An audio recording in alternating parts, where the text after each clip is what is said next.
Welcome to Revenge Report. Don't forget to hit that like button and subscribe for more. Let's dive in. You ever have a moment where the ground beneath you shifts and no one else notices? That was me, standing in the middle of the Pentagon briefing room, while the man who raised me tried to shatter my entire career in one sentence. My name is Ursula Caney. I'm 34 years old. I live in Arlington, Virginia. Technically, but most nights my boots have been on soil far outside the borders of this country. I serve as a military intelligence officer. At least that's what the badge says. What I really do is classified. Deep classified. The kind of work where your name doesn't show up on rosters and your paycheck comes from a budget that doesn't exist. I've spent the last 10 years in the field, operating in shadows, pulling threads that never make headlines. But this time, they pulled me out of the dark, told me to show up in full dress uniform. A high-level debrief, they said. Recognition for a job well done. It was the first time I'd been summoned to the Pentagon since I got out of Langley. I knew something was off. Still, I showed up, braided my hair back, polished the brass on my collar, sat down in that cold, windowless room filled with senior officers who hadn't set foot outside D.C. in years. And right at the head of the table, like he owned the air we breathed, sat General Richard Caney, my father. He didn't look at me when I walked in, didn't nod, didn't blink. I stood when they called my name. Major Ursula Kane, the moderator said, commended for service abroad, Operation Delphi. And before I could respond, my father stood. She's a traitor, he said. No warning, no context, just those 3 words, like a gavel crashing down. The room went dead quiet. I didn't flinch, didn't speak, just stared at him as every head turned in my direction. A traitor. I waited for someone to laugh, to say it was a mistake, but they didn't. My father was too high up the chain. If he said it, it stuck. Then it got worse. He stepped forward, hands shaking with rage, and yanked the shoulder of my uniform, tearing the back seam open. And there it was, the tattoo. Black ink, jagged edges. A symbol that meant nothing to most people, but everything to the few who knew. Orion Phantom. A Black Ops unit so secret it had been decommissioned and buried years ago. The whispers started immediately. She's Orion? I thought that was a myth. I didn't move, didn't blink. I let them stare, let them question. I wasn't going to give them fear. He called me a traitor, but I knew the truth. Someone was framing me, and it wasn't a stranger. It started with my own father. For a moment, no one moved. The room was still filled with the weight of my father's accusation and the sight of the tattoo, the mark of Orion Phantom. People whispered, shuffled their notes, avoided my eyes. It was like the air had been sucked out, and no one knew how to breathe. Then the door opened. Admiral Row stepped in, silver hair slicked back, his presence as sharp as the metals on his chest. Everyone straightened, even my father. That's enough, Row said, his voice calm but commanding. General Caney, stand down. My father's jaw clenched. I said, stand down. It was the first time I'd seen my father obey anyone without question. He lowered his hand, lips pressed in a hard line, and stepped back. Admiral Row turned to me. Major Kane, you will come with me. I didn't hesitate. I adjusted my torn collar, squared my shoulders, and followed him out. The room behind me stayed silent, but I could still feel the heat of their stares on my back. We walked through 2 corridors before Row spoke again. You're part of Orion, he said without looking at me. That puts you in a category most people here don't understand, including your father. I kept my voice steady. It's not something I advertise. I know, because it wasn't meant to be advertised. We reached a secured elevator, and Row used his keycard. We descended in silence. I'm placing you in protective isolation, he said as the doors opened into a steel-lined corridor, until we determine who leaked your status and why you've been accused. Protective, I repeated. Or detained? Call it what you want. You're not under arrest. Yet. They took my belt, my phone, even my boots. The cell was cold, featureless, just a cot, a desk, and 4 blank walls. Once the door shut, I sat down and let the silence stretch. This wasn't just about my father. Someone had exposed Orion, a unit buried so deep it wasn't supposed to exist. Someone who knew where to cut me open, and I had a gut feeling they weren't finished yet. Whoever framed me was just getting started. They kept the lights on around the clock in the cell. No windows, no clock. Just 4 concrete walls and a metal door that never fully closed without a groan. Time warped. My thoughts spun. I was sitting on the edge of the cot, staring at the floor, when I heard the latch click. Admiral Row stepped in like he owned the place. Sleeves still perfectly pressed, not a hair out of place. He didn't say anything at first, just stood there, looking at me like I was a specimen on a table.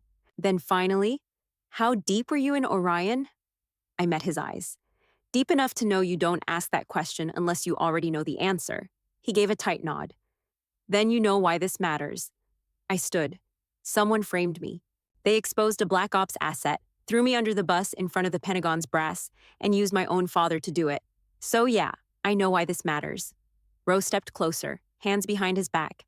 "Then you also know this isn't just about you. Someone inside wants Orion dead and buried. All of it. Records, missions, people." That got my attention. "You think someone inside the command structure is trying to erase the program?" I said.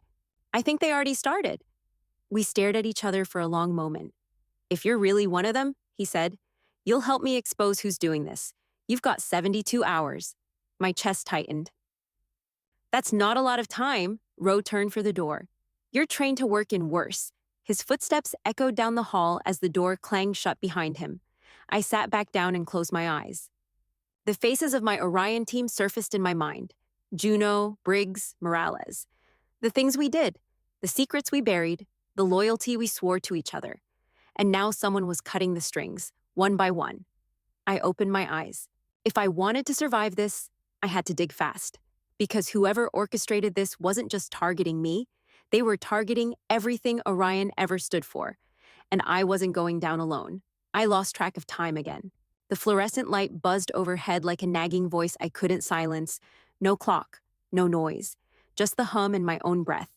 I'd paced the perimeter of the cell so many times I'd memorized the scratches in the concrete. 72 hours.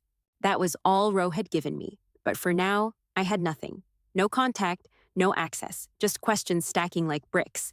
I sat down on the cot, head in my hands, thinking through every mission, every handshake, every sealed envelope I delivered on behalf of Orion. Somewhere in all of that, somewhere in my past, was the trigger that set this off. And then, like a slow fog, a memory rose. Syria, 7 years ago. The border op near Al-Hasakah. We'd lost 2 men. Not to enemy fire, but to betrayal. Someone had leaked our drop point. I remembered the way Juno looked at me when we found the bodies, like she knew we were being hunted from within. That op had been scrubbed from the official records, covered with a 3-sentence report. We never found the leak. We weren't supposed to. Now it was happening again. Only this time, I was the one with a target on her back. The door buzzed, jolting me. It opened slowly, and a man in a charcoal gray suit stepped in, carrying a folder and 2 coffees. Ethan Cole. I hadn't seen him in years.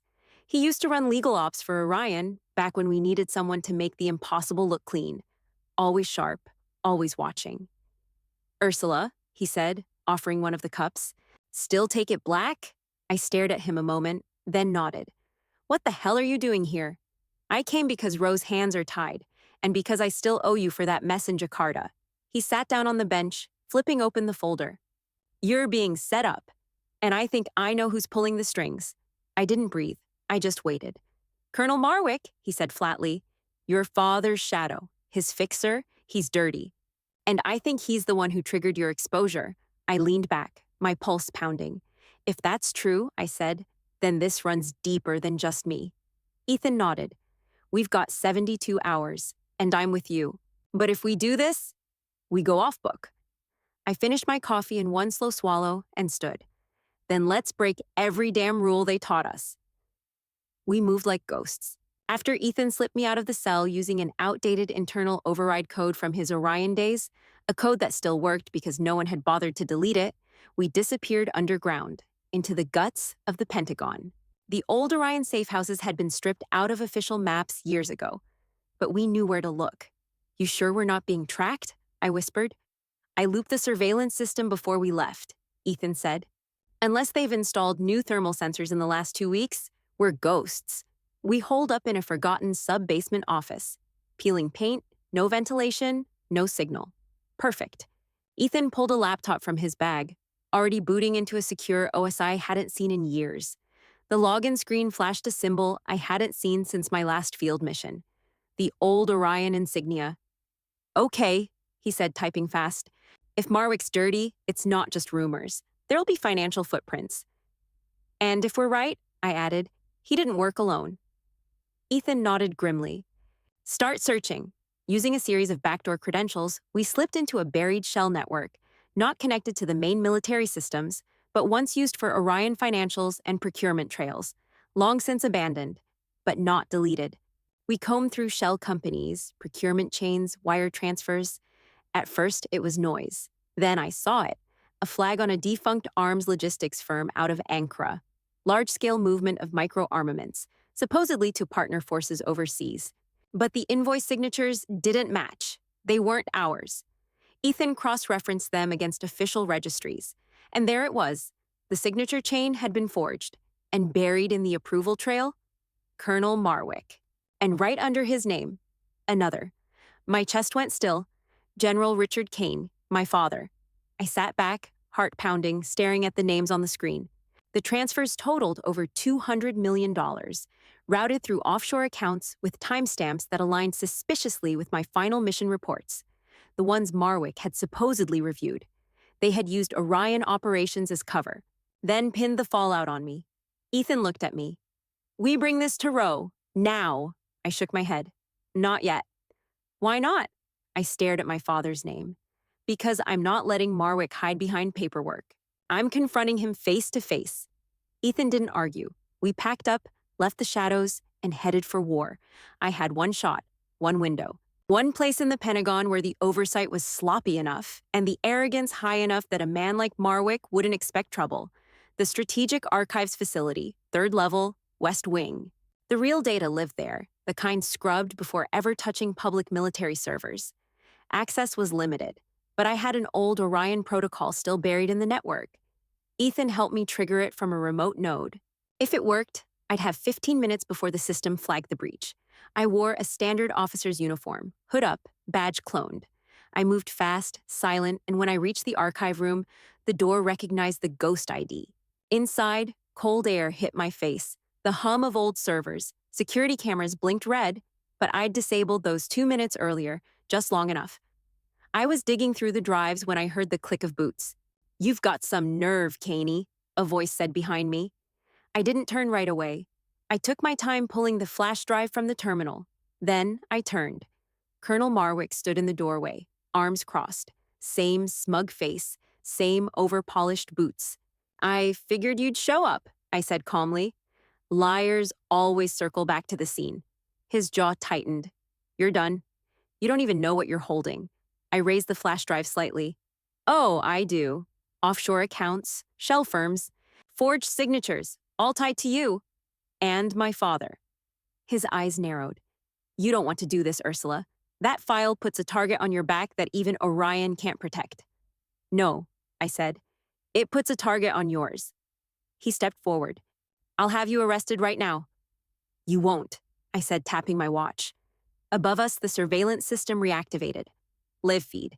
Marwick's face, frozen, pale, appeared on every terminal around the room. Ethan's voice crackled through my earpiece. Smile for the camera, Colonel. You're live streaming to Row's secure channel. Marwick lunged. I was faster. I ducked past him, slammed the door shut behind me, and ran. I didn't stop until I was out of the building, the flash drive still in my hand and the truth finally on record. They tried to bury me. Now I was going to bury them. Admiral Row didn't say a word when I handed him the flash drive. He just took it, turned on the encrypted console in his office, and plugged it in. It took less than a minute for the screen to light up with a mess of spreadsheets, shell company records, arms transfers, and signatures. Names, dates, coordinates. And at the bottom of it all, Colonel Marwick, my father, and 3 other high-ranking officers who hadn't blinked when I was accused of treason. Row leaned back in his chair, jaw tight. Jesus Christ. I sat across from him, arms folded, every muscle in my body ready to fight again. Do you believe me now? I asked. He didn't answer, not with words. He picked up the phone and pressed a direct line. Get General Harris, now, and scramble internal security for Marwick and anyone else flagged in this report. I want them in custody before the end of the hour. 20 minutes later, I stood at the back of a secure hearing room. Row presented the evidence to a circle of brass so polished you could see your soul in their metals. General Harris, the highest-ranking officer in the room, listened without blinking. When Rowe dropped my father's name, the silence turned to stone. No one interrupted. No one moved. When it was over, Rowe turned to me. "You're clear, Caney, officially and permanently." I nodded once. But there was one thing left to do. I found my father in his office. They hadn't arrested him yet. Not officially. Not yet. But the news had reached him. He was sitting in his chair, staring at a wall that didn't blink. "You knew," I said, stepping in. He didn't look at me. "It wasn't supposed to go that far." "No," I said. "You accused me of treason. You tore my name apart in front of the people I risked my life beside. You were a liability," he said quietly. "Orion was dead.